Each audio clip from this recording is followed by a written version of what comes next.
Olá, esse é o Papo de Advocacia, podcast da subseção de Criciúma, que tem por objetivo trazer informações, eh, dados, enfim, algo que é necessário para o dia a dia da advocacia.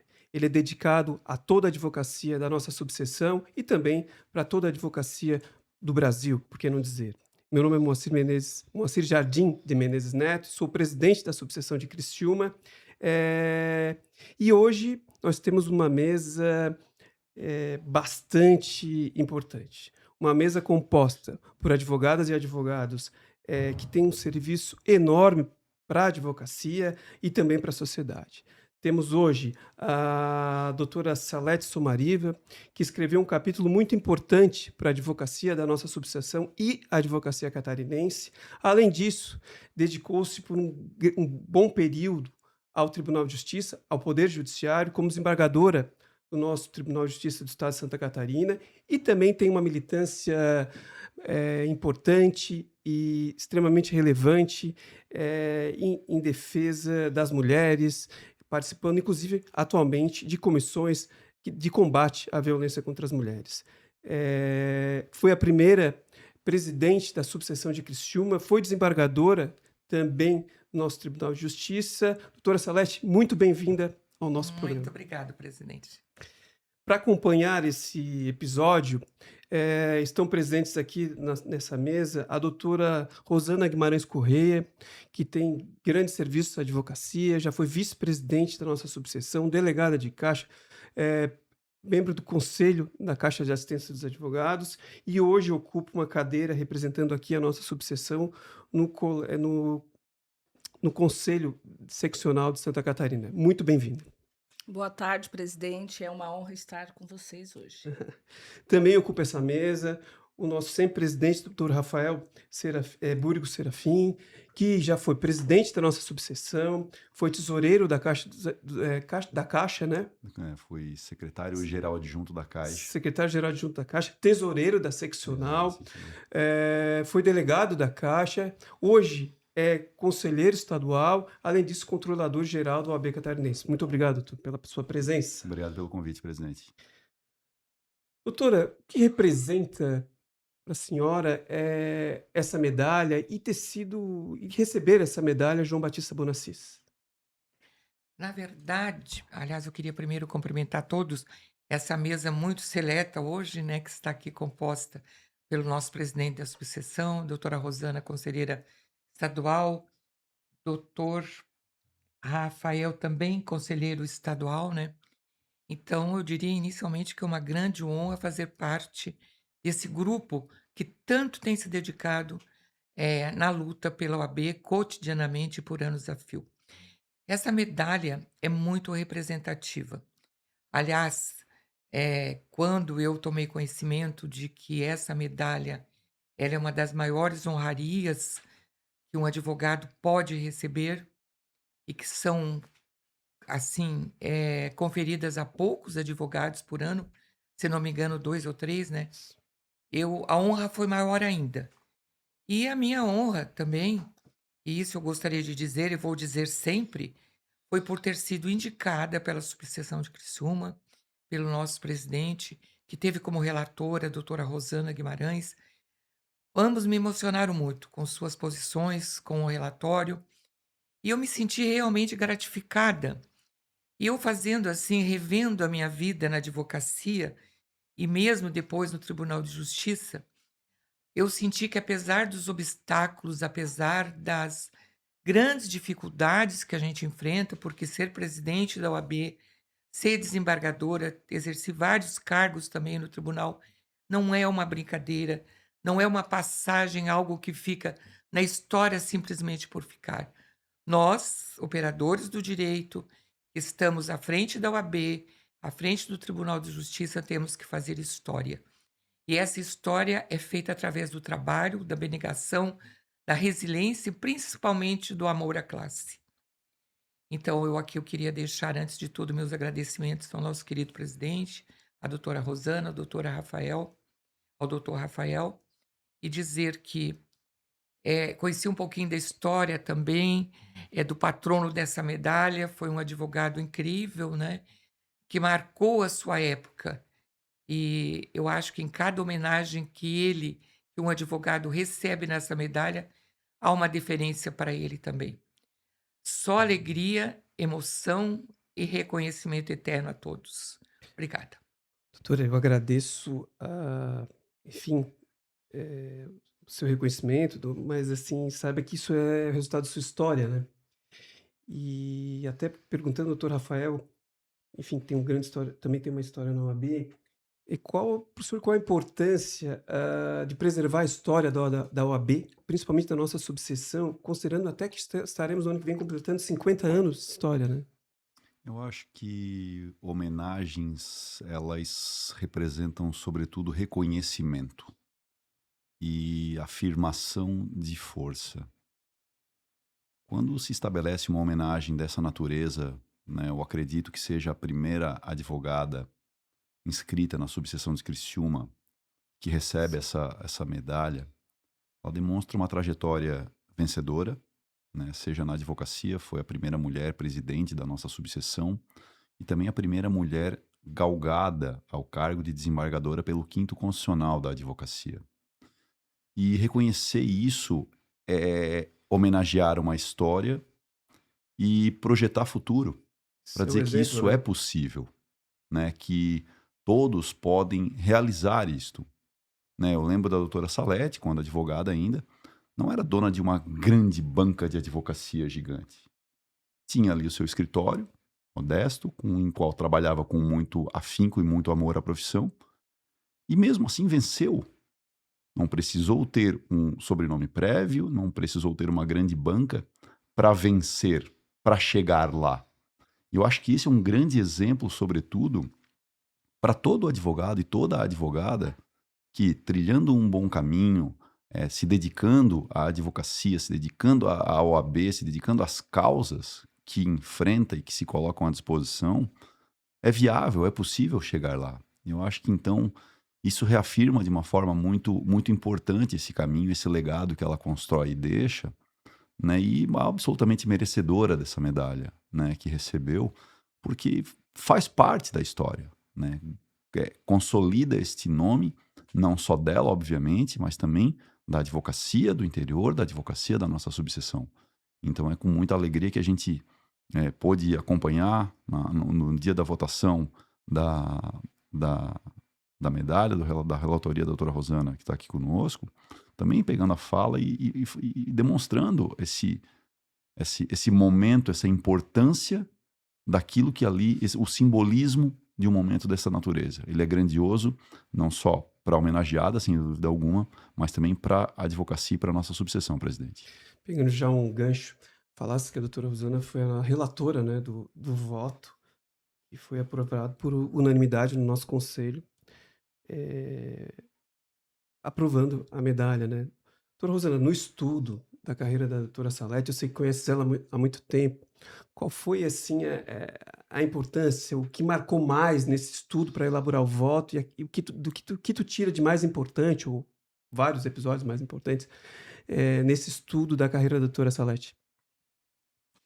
Olha, presidente, para mim foi uma honra ser convidada para ser essa relatora, e esse convite veio da subseção de Criciúma, ah, principalmente porque eu tenho uma amizade muito grande com a doutora Salete, são mais de 40 anos de amizade, acompanhei toda a trajetória dela nesse movimento dentro de OAB e Tribunal de Justiça, mas o que mais chama atenção é a representatividade que ela tem, feminina, quando ela busca chamar as colegas para participar dos movimentos da OAB, dos movimentos do tribunal, dos movimentos de defesa contra a violência doméstica, que a gente está numa situação bem complicada em Santa Catarina e no Brasil.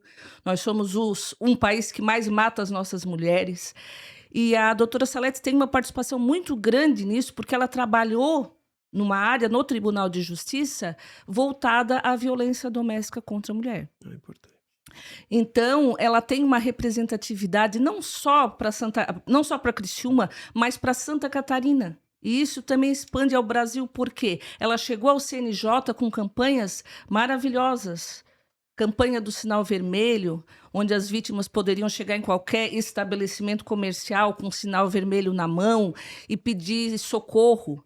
Então, assim, ó, é uma sensibilidade e uma representatividade que a gente não poderia jamais esquecer. E tipo de homenagem que a gente gosta de fazer quando a pessoa está do nosso lado, quando a pessoa está nativa e ela é merecedora de todas as nossas homenagens.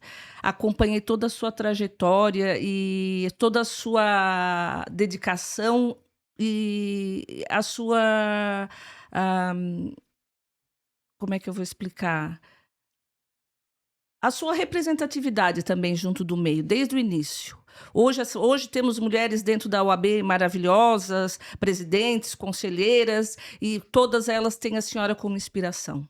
Então, no meu ponto de vista, a sua maior marca registrada hoje para a gente é a sua representatividade. E não só para as mulheres, para toda a advocacia catarinense.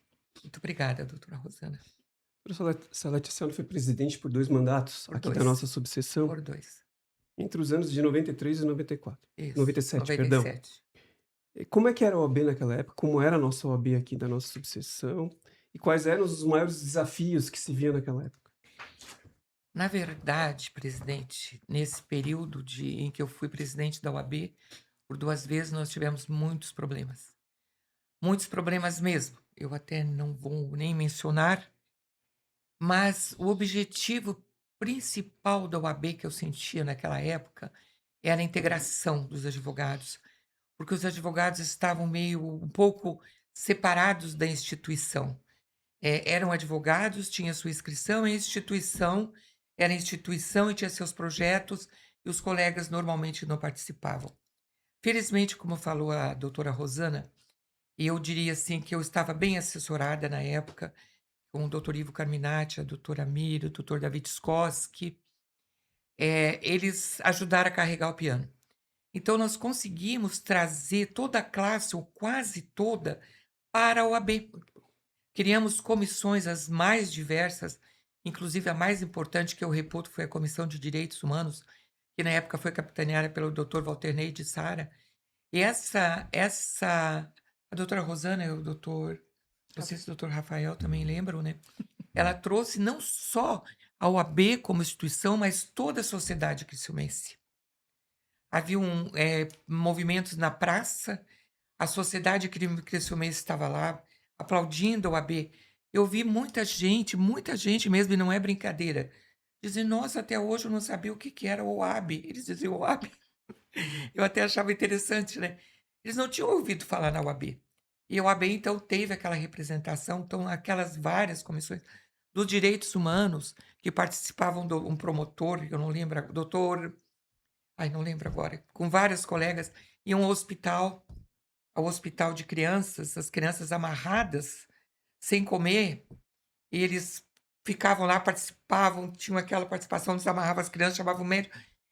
Então, foi a OAB, ela não... E outra preocupação também era a defesa dos advogados e também verificar aqueles que não estavam exercendo a advocacia dentro dos padrões normais. Então, nós tínhamos essa comissão também que tratava disso, várias outras comissões, né? A comissão da mulher, a comissão do preso, criancinhas presas, que a comissão ia lá também, estavam dentro de uma celinha lá, e todas essas coisas. Então, ela se tornou, assim, a OAB, nesse período, ela se tornou global. Porque não só participava a diretoria, o conselho, que já tinha na época, mas os advogados em si e a sociedade, que recorria ao OAB também para a solução de vários processos.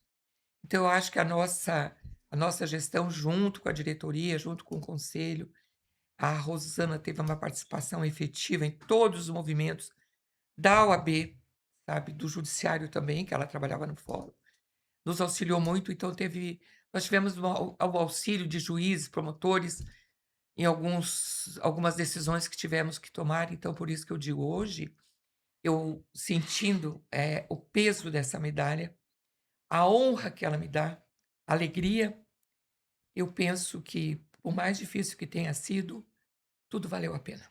Obrigada. Sensacional, doutor. Sabes que hoje nós estamos com 56 comissões e um dos trabalhos mais assim que a gente vem fazendo é inserir o OAB na sociedade. insistir nessa inserção. Recentemente, num programa de rádio, acho que o jornalista João Paulo Mestre me disse: Meu Deus, Moacir, tu estás em todos, vocês estão em todos os locais, te encontro falando sobre STF, te encontro falando sobre, enfim, direitos humanos, porque a OAB tem que estar ali, né? É a nossa Exatamente. obrigação. A gente não, Exatamente. a gente sempre fala, né? A OAB não é um sindicato. É verdade. Ela tem outras funções. Então, Rafael, pensando nisso, qual é a evolução que vens vendo da OAB dos últimos, nesses 30, 40 anos que a gente vem caminhando aí? A ocupação de espaços, eu acho que como a doutora Salete mencionou há pouco, a OAB não está limitada aos seus muros, né? A OAB, Bem, ela se insere na sociedade, né? Eu vou esquecer agora quem cunhou a frase, mas onde há homem há sociedade, onde há sociedade há direito, né? A advocacia, ela se insere em absolutamente todas as relações, sejam elas CPF, CPF, seja CPF, CNPJ, CNPJ, CNPJ, né? E ela é uma guardiã, sobretudo, a advocacia, numa proteção do cidadão, não raro, contra o próprio Estado. Porque a gente olha fora, é tudo Estado, né? Então a advocacia, ela se insere em absolutamente todas as esferas, todas as relações humanas. A advocacia, ela está ali porque a relação humana, ela é sobretudo guiada ou regulada por normas, sejam elas escritas ou não. Então, quando a OAB, quando a instituição, ela cria suas comissões, bota suas comissões a opinar, a participar da vida da sociedade, como tem feito agora, é algo muito relevante. Por quê? Porque a sociedade entende que ela tem uma salvaguarda, né? Outra frase também, né, de que a voz mais temida pelo arbítrio é a voz da advocacia, porque ela se levanta, ela mantém o Estado democrático de direito, ela sustenta a democracia. Então, o trabalho da OAB, da sua diretoria, ela é relevante, mas ela tem esse suporte das comissões que atuam no dia a dia. Sejam fazendo movimento em estádio de futebol de violência contra a mulher, seja indo em presídios, verificando as condições dos presos, seja verificando a questão da saúde, seja como a gente já criou o Observatório da Vacina, quando lançou-se a vacina para não haver ninguém furando fila, é buscando a igualdade do cidadão por intermédio da sua atuação. Isso é de uma relevância muito grande, é algo muito importante para nós, e não por acaso, quem sabe, e não tenho dúvida disso, a instituição civil mais respeitada desse país. Verdade, né? Estavas falando, eu estava pensando na agenda, que a gente tem a agenda da diretoria semanal, né? Comecei fazendo vistoria no Presídio de Santo Augusto, Hum, ponta a ponta. Depois tenho reunião com Conselho de Idoso, também aprovando um novo projeto, que é a formação de líderes, que a OAB está capitaneando, A própria comissão com, OAB vai à escola com a não OAB vai à preside. escola. É da comissão OAB vai à Sim. escola, vai ser feito agora o primeiro ato. Tem, por exemplo, a área tributária hoje está trabalhando, estudando a reforma, o que isso afeta, não só no grande empresário, que é importante também estudar, mas também o cidadão comum no seu dia a dia, o microempresário, que vai ter uma série de problemas, porque a grande empresa hoje não vai se creditar quando comprar de fornecedores pequenos, por isso tende a buscar fornecedores maiores, mais consolidados. Então, a OAB em todas as áreas a gente vem trabalhando e às vezes a gente incomoda. é verdade. Eu posso falar Claro. até eu esqueci de falar ali quando Vossa Excelência perguntou. Na verdade, eu fico bastante impressionada quando eu abro a página lá da OAB, todos os dias, ou talvez um dia não, um dia sim, e vejo tanto avanço. Eu até me emociono porque eu comparo um pouco a nossa gestão, né? É claro que 30 anos intermediam isso aí, há 30 anos, Sim, e a OAB era diferente, as pessoas eram diferentes, os advogados eram diferentes, os juízes eram O diferentes. mundo era O diferente. mundo era diferente, era outro mundo. 30 anos se passou. É claro que os nossos projetos daquela época, hoje, eles têm um outro revestimento, né?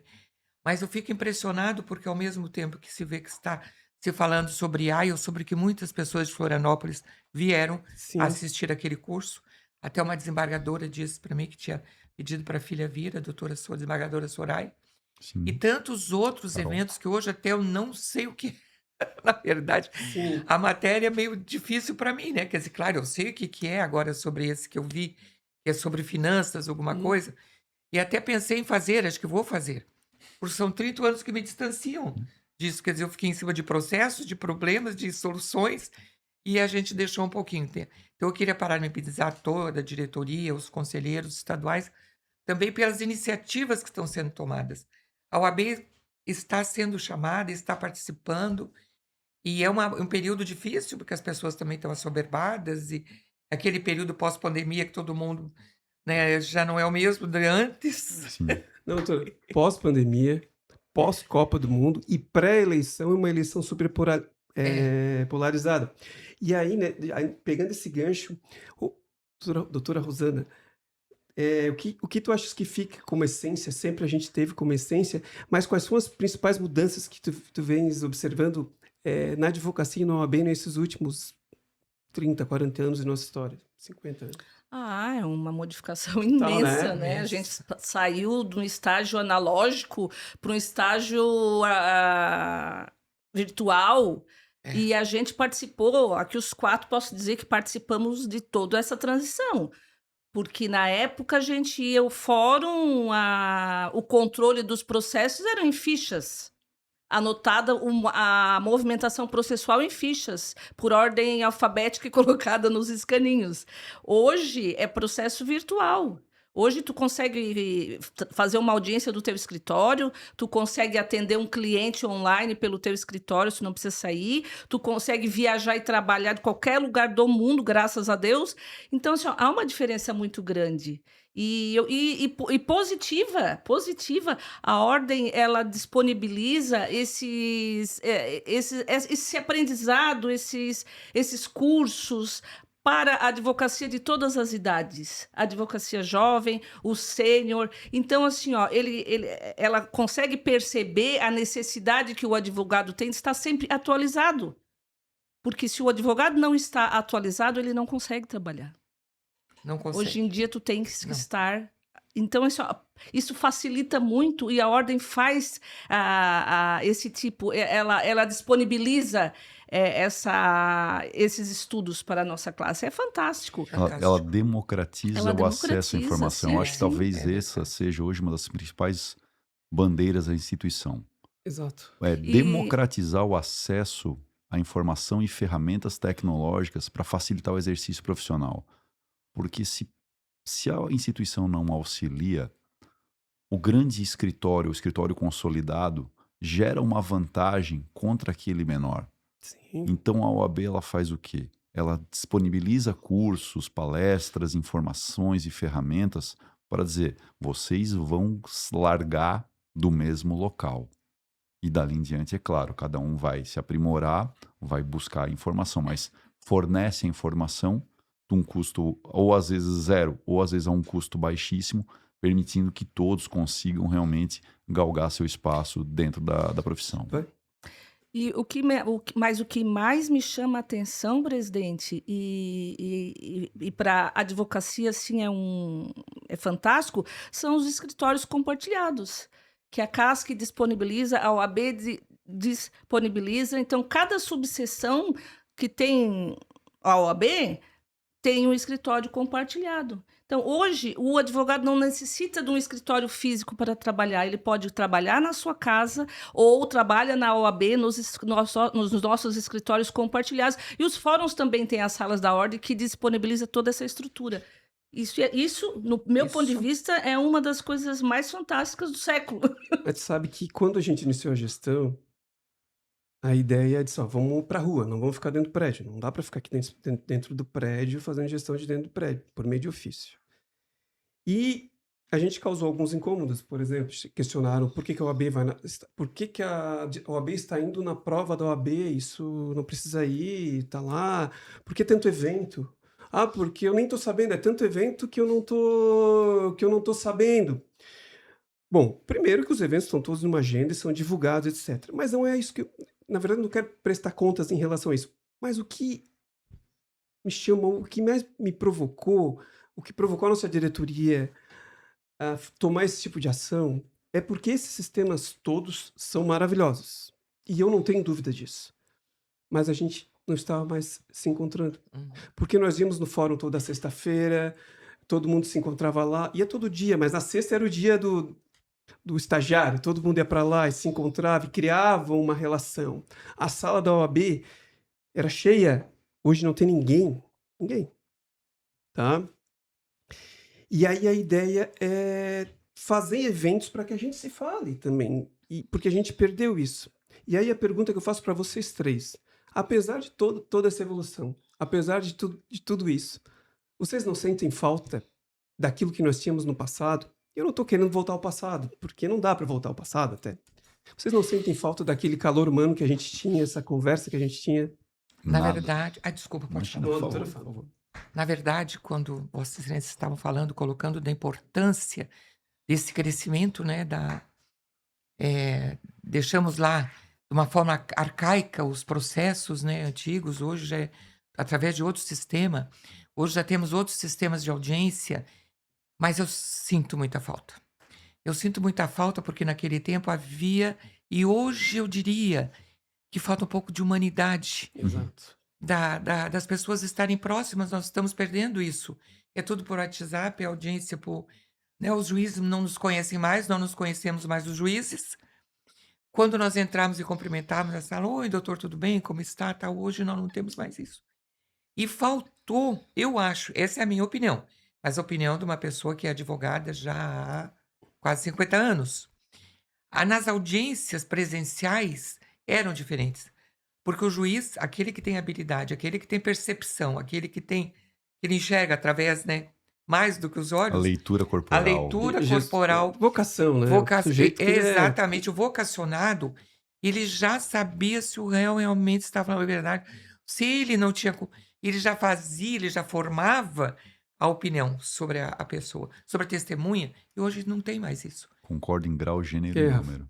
Concordo em grau, gênero e número. Eu acho que eu sou um defensor, né? Sempre fui de que a produção de prova em audiência ela tem que ficar absolutamente à escolha dos advogados. Por exemplo, a matéria é exclusivamente de direito. Tudo bem fazer virtual.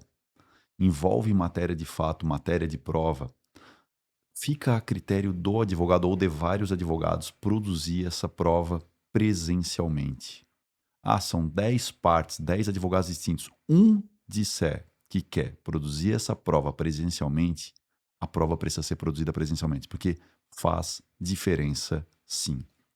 E eu digo isso, não com tanta experiência como a doutora Salete, mas é inegável que quando você adentra a um fórum, adentra a um tribunal, adentra a uma sala de audiência, há um peso diferente. Você ali sente verdadeiramente a mão do Estado. até a parte, né? Totalmente. É. Especialmente as partes e testemunhas. Ali você tem a presença efetiva, física do Estado.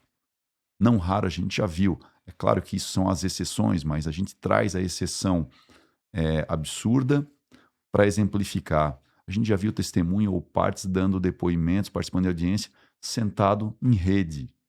Alguns andando de carro, outros bebendo, outros com família. Isso não é uma produção de prova. Isso não é adequado. É um descaso.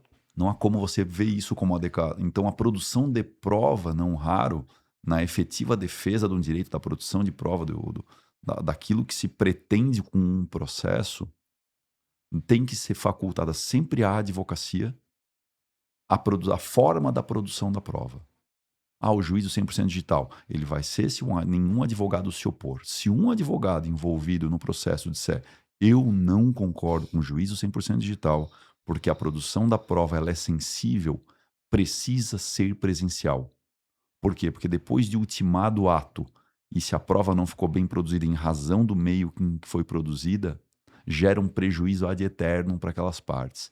E isso a gente precisa evitar. E a justiça não pode ser um faz de conta, né? Não pode ser um faz de conta. Recentemente, eu até vou te passar isso aqui. Nós estávamos no Conselho Estadual, eu estava presenciando eu acho na última sessão. Um advogado foi fazer uma manifestação dirigindo. Sim. Aí um conselheiro pediu a palavra e disse, doutor, eu não vou aceitar que o senhor fale dirigindo. Ou o senhor para o seu carro, até questionou o desrespeito que né? Tá dirigindo.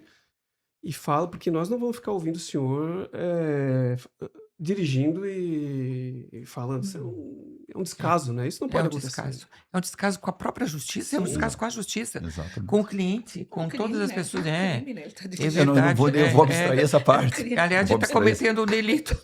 Não, completamente absurdo. Eu entendo que isso é um desrespeito que se tem, porque essa frieza de relações, essa ideia de que tudo é digital e eu não preciso estar lá, e que não existe liturgia nenhuma, o sujeito vai fazer uma audiência de camiseta, enfim.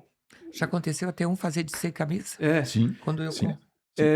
Isso, essa frieza acaba que as pessoas passam a entender que não precisa mais, que não existe mais liturgia, que não existe mais respeito às É instituições, verdade. e aí todo mundo critica as instituições É. de qualquer Mas forma. isso não cai apenas numa instituição, por assim dizer, poder judiciário. Tudo, Cai em né? todo o sistema jurídico do qual fazem parte os juízes, desembargadores, a advocacia como um todo, o Ministério Público, todos passam a ter esse problema, né? Então a gente precisa entender que a presença física numa produção de prova, ela é diferente. Você diz, olha, esse documento aqui, ó, tá aqui o documento. Você lê aqui na minha frente o que está certo, o que está errado. Está aqui a prova, porque você consegue ler as pessoas. Coisa muito O comum. que, o que mais me preocupa nessas audiências virtuais, e a gente assiste diariamente nos jornais, é que o juiz fica um pouco mais abstrato ao tratamento com as partes. Uhum. As partes, às vezes, estão se agredindo verbalmente. Um caso aí famosíssimo. Teve vários casos famosos. O promotor agride vítima, o réu agride a vítima. E se fosse presencial, eu acho que o tratamento seria diferente.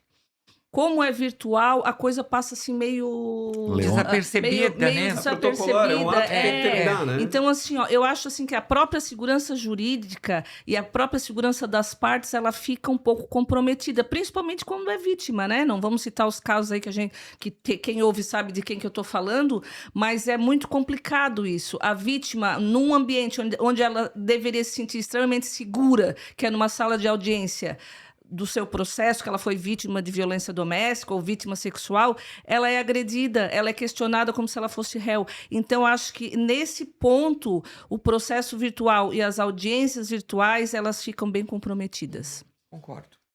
Doutora, a senhora foi a primeira presidente da nossa subseção. Sim, foi a Primeira e única, primeira. né? O que representou naquele momento, lá em 1993, se não me engano, né?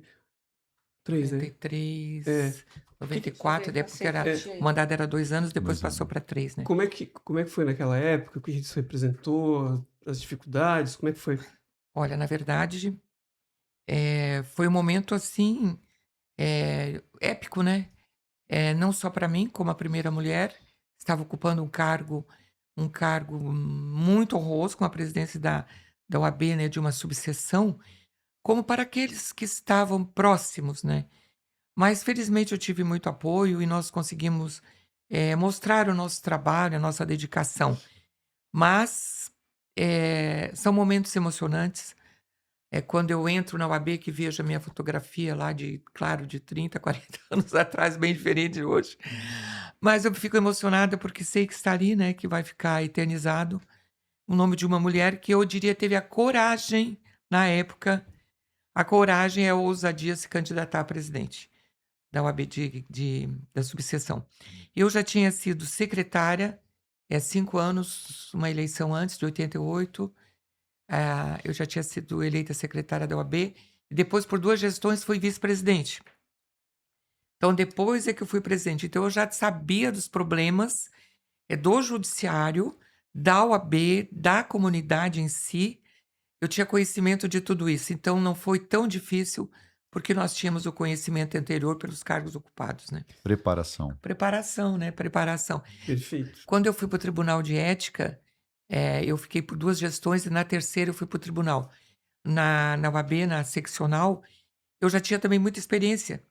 E eu levei para o Tribunal de Ética a experiência que eu tive aqui na advocacia, na UAB, né? Então, como diz o doutor Rafael, tudo é uma preparação. A gente vai sendo preparado sem saber, né? Quando você vê, se chega lá, né? Perfeito. Sabes que antes de ser candidato a presidente, depois eleito presidente, Eu fui 3 vezes conselheiro estadual, fui tesoureiro, fui coordenador geral de comissões, fui presidente de várias comissões. E quando passei a ocupar a cadeira de presidente, como essa bagagem me ajuda, É porque verdade. tem um problema, com quem tem que falar? Enfim, vou dar um exemplo. Pedro Miranda, que estará hoje aqui, vai estar em Criciúma palestrando. Peraí, já ligo para ele, porque ele era meu colega de conselho. Como a É verdade. experiência é É assim importante mesmo. para ocupar a presidência, e essa é, a meu ver, isso é muito importante quando a gente pensa num próximo presidente da OAB, né? Como a experiência é importante, né, doutor Rafael? Sem dúvida alguma, não é lugar para aventura, né? Quem realmente respeita a instituição e quer de fato trabalhar pela instituição entende que você precisa estar preparado para chegar ali, né? Não é uma função qualquer. Então, todas as pessoas têm trabalhado, vão se credenciando, vão trabalhando, vão se preparando para chegar nesse momento. Quem chega sabe a dureza que é o cargo, a solidão que é esse cargo, na verdade, das decisões, porque a decisão correta, tudo certo, mas a decisão errada recai sempre em cima do presidente. Então, essa preparação, ela vai tarimbando, você vai aprendendo a administrar as pressões para conseguir exercer, de fato, uma gestão tranquila, né, que represente os anseios da advocacia e que, sobretudo, entregue resultados. Doutora Salete também foi desembargadora, né?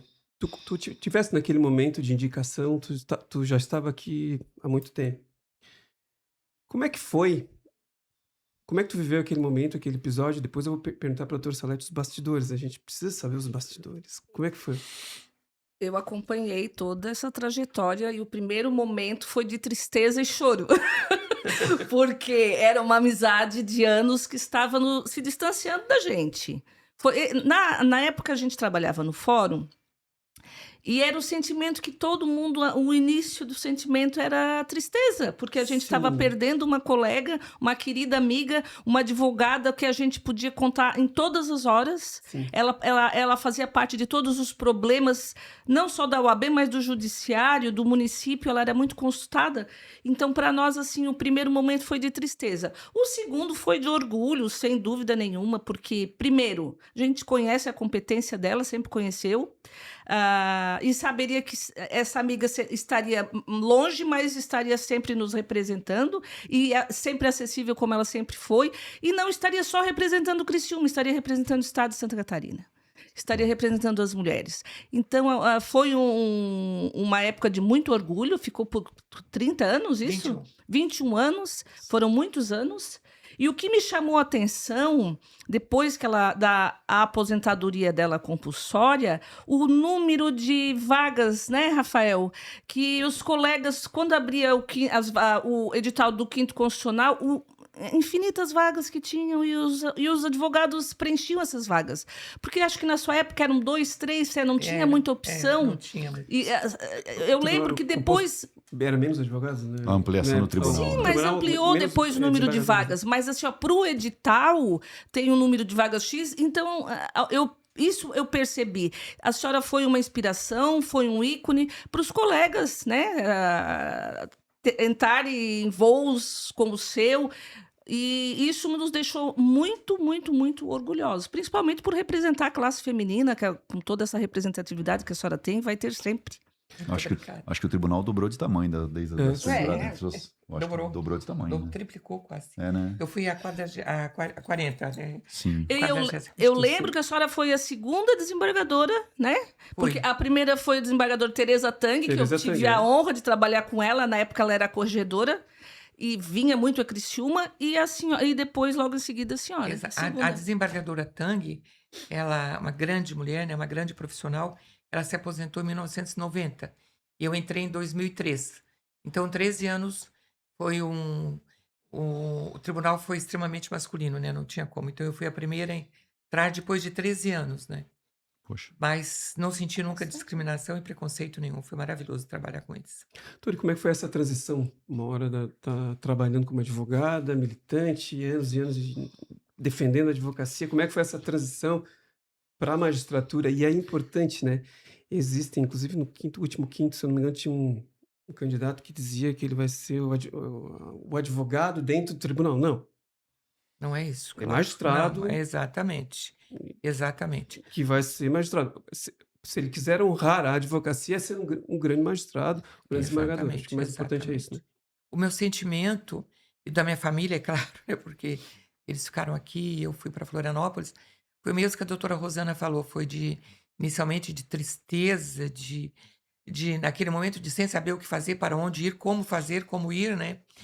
E como começar exercer um cargo tão importante no cenário do judiciário catarinense. Eu saí de uma advocacia de 25 anos e entrei para um tribunal, claro, onde eu conheci o processo, eu conheci as decisões, mas aquela sensação de encaixe, de estar, né, sendo absorvida pelos colegas, ela foi difícil no começo para mim. Eu achei que ia ser diferente. Mas os 39 colegas que estavam lá me receberam de braços abertos. Nos momentos que eu precisei, eles estavam comigo e às vezes, muitas vezes, me pediam orientações em determinados casos, como os criminais, essas coisas, Sim. né. Então eu vivia num ambiente extremamente harmônico e com o tempo eu fui me habituando, mas eu tinha coisas que eu sofria, porque no escritório o telefone tocava o dia inteiro, lá o telefone não tocava. Uma solidão. A solidão, assim, os primeiros meses foi muito difícil de conviver, de conversar com a solidão, porque era diferente. Eu estava no gabinete, vamos dizer assim, meio isolada, cuidando dos processos, estudando os processos, e tinha pouco contato, né, com advogados. Mas o tempo foi mudando esse ambiente, né? Eu tinha sempre advogados conversando comigo sobre os processos, os colegas, e eu então consegui me adaptar. E felizmente hoje ainda eu tenho um grande trânsito no tribunal, né? E muitos advogados me falam comigo, sai, a gente sente sua falta.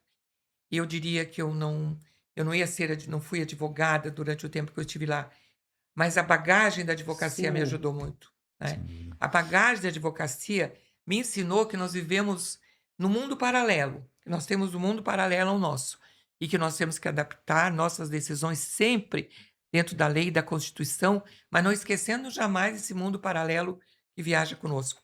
É o que a maioria dos, dos magistrados, desembargadores, fizeram o concurso logo depois, né? Que se formaram ainda tem uma dificuldade de associar. E eu conseguia, felizmente, a advocacia conjugar essas deficiências, né, do mundo paralelo que corre ao nosso com a decisão, sem jamais burlar ou sair da decisão que tinha que ser justa, porque se a decisão que nós precisamos dar, ela não encontra uma resposta no Código Penal, que eu fiquei 14 ou 15 anos numa Câmara Criminal, por isso que eu uso esse exemplo. Não conseguimos nos adaptar, não achamos aqui, mas nós temos a Constituição Federal, que ela vai nos dar uma saída. Então, eu acho que o advogado tem essa arte de saber se posicionar nos processos. Então, para mim foi grato. Eu disse que a minha casa sempre, eu voltaria para minha casa, onde eu comecei, que seria o AB. Eu estava no tribunal como magistrada e assim eu fui reconhecida pelos meus colegas, mas eu tinha toda essa bagagem, esse conhecimento que felizmente a advocacia me trouxe. Isso é importante, doutora. A senhora se aposentou do tribunal, veio para a advocacia, retornou para a advocacia e para a OAB, né? Para a Participa OAB. de comissões na OAB por Elas, participa de uma série de projetos importantíssimos e isso é muito inspirador, né? Porque a gente tem essa obrigação de inspirar as pessoas, a gente tem essa obrigação. Verdade. Doutor Rafael, se tivesse que explicar para a advocacia a importância da carreira da doutora Salete para a magistratura e para a advocacia, o que o senhor destacaria assim de mais importante? É um exemplo de retidão, né? Eu não uma das coisas que eu falei que nunca se ouviu um A da doutora Salete enquanto desembargadora e, sobretudo, nunca nenhuma violação de prerrogativas, né? De não tratar adequadamente a advocacia. Eu acho que a construção que ela teve prévia, exercendo a advocacia e, sobretudo, inserida na OAB, conferiu a ela uma bagagem de que ela levou a gente. Eu costumo brincar que ela não foi desembargadora, a gente emprestou ela para o tribunal há algum tempo, porque ela levou esses ensinamentos que a advocacia ensina para dentro do tribunal, para jamais violar prerrogativa, para caçar a palavra de advogado ou para destratar advogado, né? Esse aprendizado que a gente tem, que nós somos a voz da sociedade, né? Que a gente fala por mandato, não somos nós falando, é o nosso cliente falando e nós somos o instrumento de fala ou de escrita dele. Então isso foi, sem dúvida alguma, talvez o grande exemplo, né, de que a gente teve na advocacia, quando retorna à advocacia e se insere novamente na instituição fazendo um trabalho voluntário, porque o trabalho que a gente faz ele é voluntário, né, ele está acima daquilo que se imagina, porque o voluntariado ele é um desprendimento, você abre mão de família, do seu tempo livre, para trabalhar em prol do próximo, em um projeto maior, ou que às vezes a gente nem compreende adequadamente o tamanho daquilo que a gente está fazendo. E dentro do Tribunal de Justiça, essa defesa da advocacia e, portanto, da sociedade. Isso eu acho que são legados muito relevantes, né? Claro, inúmeros outros, mas destacando esses que, de fato, servem como um norte de que forma devemos agir, seja no exercício da nossa profissão, na defesa da instituição e até mesmo, eventualmente, galgando algum espaço dentro do Tribunal de Justiça, que sirva de exemplo para todos aqueles que lá estão ou aqueles que queiram estar representando a advocacia. Essa é uma postura que precisa ser absolutamente elogiada. Doutora Rosana, se tivesse que falar uma frase ou uma palavra para justificar essa indicação, essa medalha entregue à doutora Salete, qual seria? Uma é pouco, né? Então eu vou usar 2. Primeiro, competência. E segundo, representatividade. E um dos, aonde, lógico, a senhora trabalhou em vários setores dentro do Tribunal de Justiça, mas a gente não pode deixar de mencionar o CEVID, né? Proteção das mulheres vítimas de violência doméstica. Inclusive, quero abrir um parêntese aqui para a Lei Maria da Penha, que está fazendo 20 anos esse mês. E essa lei foi extremamente importante para coibir essa violência, e a gente trabalhou e trabalha muito com ela. Então, a senhora foi uma das pioneiras nesse processo, e que a gente desenvolve essa proteção dentro da OAB estadual, a OAB municipal, nacional. Então, a palavra seria essa, competência e representatividade. E nosso muito obrigado pela senhora continuar conosco, né? Durante Sempre. esses anos todos que a senhora poderia estar já em casa, descansando, mas não. Já está de volta. Está no escritório e dentro da ordem novamente. Muito obrigada. É como dizia o Tancredo Neves, eu tenho eternidade toda para descansar, mas só você ser assim. Boa. Tá certo. Doutora, se tivesse que falar de um episódio que marcou sua vida, tanto na advocacia ou na magistratura, para simbolizar toda essa trajetória, que continua, né? Essa trajetória até hoje, mas ela continua. Qual seria? Olha, eu tive tantos momentos importantes, tantos momentos que me levaram às lágrimas e à emoção, tanto na advocacia. Mas eu diria que esse agora, o recebimento dessa medalha, foi um dos momentos mais importantes para mim na minha carreira. E diria também que um dos momentos eu tive muitos momentos importantes.